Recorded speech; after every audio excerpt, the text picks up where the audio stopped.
The name of this band is Talking Heads. Back in 1977, they emerged out of the New York club scene to become the best and the brightest of the new wave. Constantly experimenting with musical styles, the Heads' greatest success has been the merging of white pop with black funk. Talking Heads was always really quite influenced by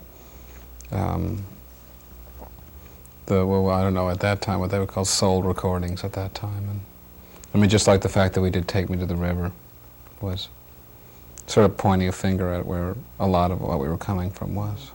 Rock music and rock concerts aren't very exciting. They're not that interesting to me by themselves anymore. For instance, in the mid and late 70s, I think the newest things that were happening were in disco and funk music. And you may find yourself living in a shotgun shack. And you may find yourself in another part of the world. And you may find yourself behind the wheel of a large automobile.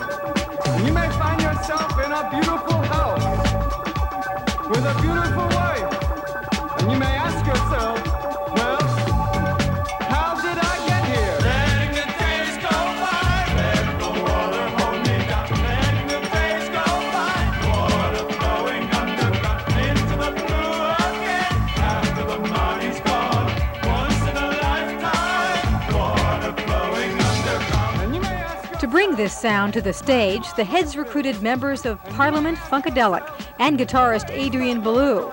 This 9 heads or better than 4 lineup proved to be a great success. We left the interpretation a lot looser. So we only play the record a couple of times for everyone. And then say, well, it goes something like this. And then leave it up to everyone else to play what they thought they heard. You felt like that here were a lot of people that had come from very different musical backgrounds, but had found a way to be able to play really well together. And everyone was learning from everybody else. That learning experience extends to solo projects that all the Heads have worked on. In fact, Chris France and Tina Weymouth's solo album, The Tom Tom Club, threatened to be a bigger success than the Talking Heads. I think it actually is great because it means that we all have a chance to do other things. And you learn to, that usually makes you appreciate what you can do with the band too. What David Byrne does with the band is a synthesis of American culture fused with third world rhythms.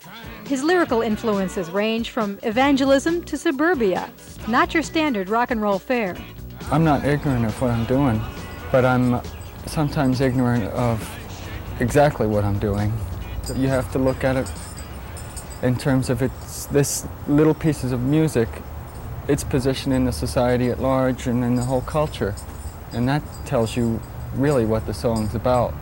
By and large, I'm ignorant of that kind of thing, what a song's about that way. I don't know, I'm working largely by impulse and intuition. So let's see what the Talking Heads' intuition brings us in Burning Down the House.